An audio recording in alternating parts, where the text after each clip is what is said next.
এবার কলকাতার রাস্তায় দেখা গিয়েছে রাজধানীর মোহাম্মদপুরের আলোচিত কাউন্সিলর আসিফ আহমেদকে। তিনি ঢাকা উত্তর সিটি কর্পোরেশনের ৩৩ নম্বর ওয়ার্ডের কাউন্সিলর ছিলেন। আসিফ সাবেক সেনাপ্রধান আজিজ আহমেদের ভাতিজা। একাধিক ব্যক্তি বিষয়টি নিশ্চিত করেছেন। সম্প্রতি তাকে কলকাতার নিউ মার্কেট এলাকায় দেখা যায়। ওই এলাকায় বিকেলে হাঁটতে বের হন তিনি।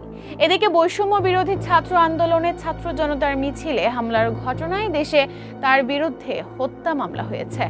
এর আগে কলকাতার ইকো পার্কে ক্যামেরায় ধরা পড়েন সাবেক স্বরাষ্ট্রমন্ত্রী আসাদুজ্জামান খান কামাল, অসীম কুমার উকিল, অপু উকিল ও হাজি সেলিমের এক ছেলে সহ আরও কয়েকজন। গত ২৮ সেপ্টেম্বর সন্ধ্যা ৭:৩০টায় কলকাতার ইকো পার্কে বসে আড্ডা দিচ্ছিলেন আওয়ামী লীগ সরকারের সবচেয়ে প্রভাবশালী মন্ত্রী আসাদুজ্জামান খান কামাল। মুখে শ্বেত শুভ্র সাদা দাড়ি, দূর থেকে দেখে চেনার উপায় নেই। ৫ আগস্টের আগে তারই নির্দেশে সারা দেশে ছাত্র জনতার উপর নির্বিচারে গুলি চলে। ইকো পার্কে রাতে সাধারণত কলকাতার স্থানীয়রা আড্ডা দেওয়ার সুযোগ পান। সঙ্গে থাকে ডিনারেরও ব্যবস্থা। নিরাপদ ভেবে সেখানে বসেই আড্ডা দিচ্ছিলেন সাবেক স্বরাষ্ট্রমন্ত্রী। সঙ্গে ছিলেন আওয়ামী লীগ নেতা অসীম কুমার উকিল, অপু উকিল ও হাজি সেলিমের ছেলে সহ আরও কয়েকজন। তবে তাদের এই আড্ডা বেশিক্ষণ স্থায়ী হয়নি। কিছু বাংলাদেশি জড়ো হওয়ায় দ্রুতই সটকে পড়েন তারা।